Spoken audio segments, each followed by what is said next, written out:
Sunan Giri merupakan tokoh penyebar ajaran agama Islam di tanah Jawa. Beliau merupakan salah satu anggota dari Wali Songo.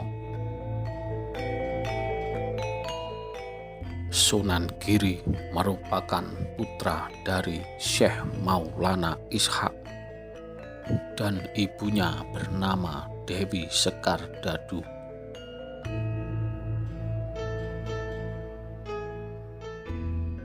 Dewi Sekar Dadu merupakan putri dari Prabu Minak Sembuyu. Tidak lain adalah raja dari kerajaan Blambangan.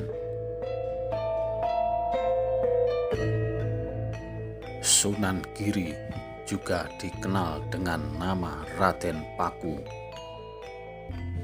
dan juga mempunyai nama lain yaitu Muhammad Ainul Yakin.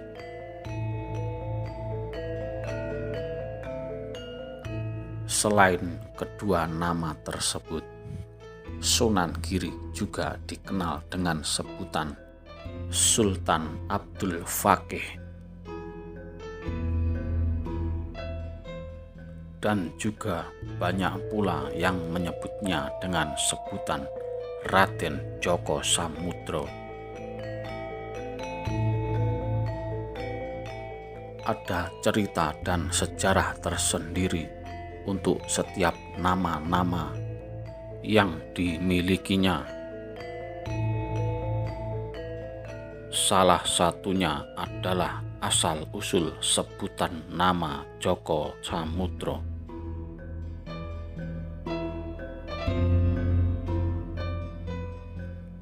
Dikisahkan pada saat Sunan Giri masih bayi, beliau pernah mengalami masa pembuangan oleh kakeknya. Kala itu, Prabu Minak Sembuyu merasa iri hati kepada menantunya, yaitu Syekh Maulana Ishaq, atas keberhasilannya menyebarkan ajaran agama Islam di wilayah Blambangan.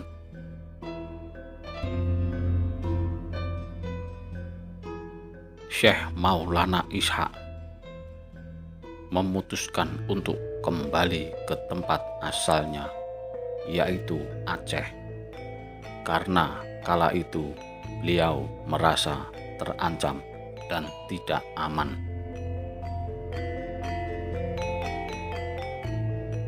Pada saat itu, Sunan Giri masih berada di dalam kandungan.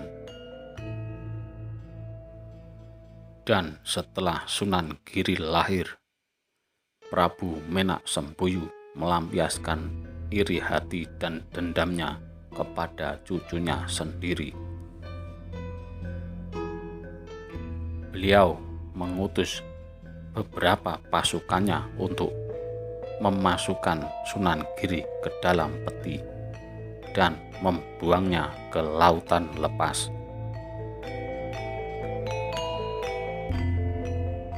Saat berada di lautan lepas, Sunan Giri ditemukan oleh saudagar yang kaya raya, dan kala itu beliau sedang berlayar.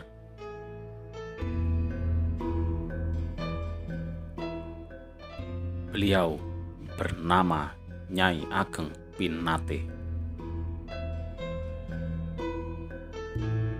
Kemudian Sunan Giri dirawat dan dijadikanlah sebagai anak angkat. Karena bayi tersebut ditemukan di lautan, maka dari itu diberi nama sebagai Djoko Samudro oleh Nyai Ageng Pinate. Pada saat berusia 11 tahun, Sunan Giri diantarkan oleh ibu angkatnya ke sebuah pondok pesantren untuk berguru kepada Sunan Ampel di Ampel Denta, Surabaya.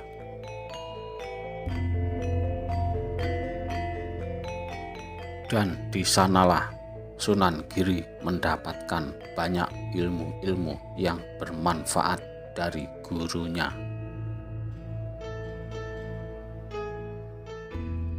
Dan kemudian setelah Sunan Giri dewasa, beliau sempat diminta oleh ibunya untuk meneruskan usahanya, yaitu berdagang. Namun Sunan Giri lebih memilih untuk menyebarkan ajaran agama Islam dan mendirikan pondok pesantren.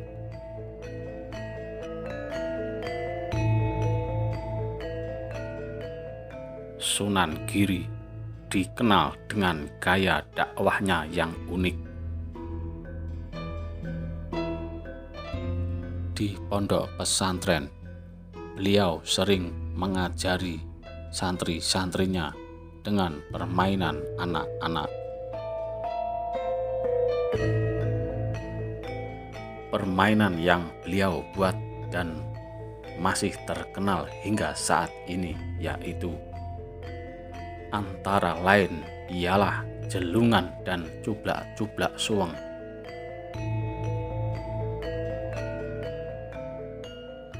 Lewat dua permainan ini, Sunan Giri memberikan pemahaman tentang ajaran agama Islam sebagai pedoman dan tuntunan dalam menjalani kehidupan.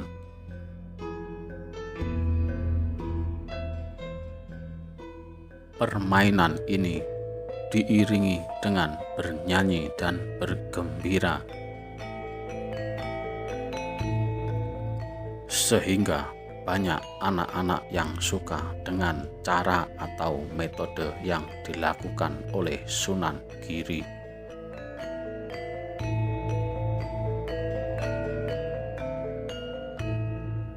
Selain permainan anak-anak,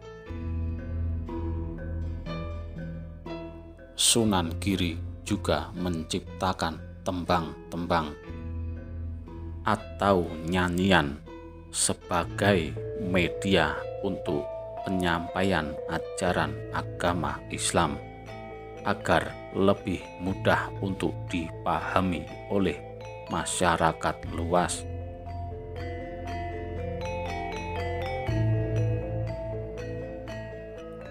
Beberapa karya Sunan Giri yang masih dikenal hingga saat ini antara lain adalah tembang Asmorondono dan tembang Pucung.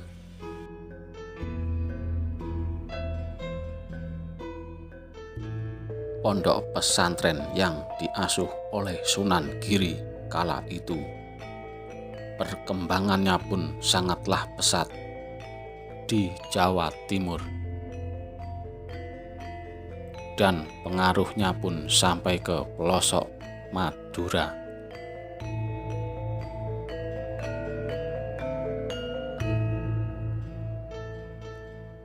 Sunan Giri wafat pada tahun 1506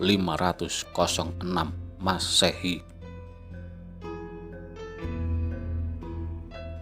dan beliau dimakamkan di Dusun Kedaton, Desa Giri Gajah, Kecamatan Kebomas, Kabupaten Gresik, Jawa Timur.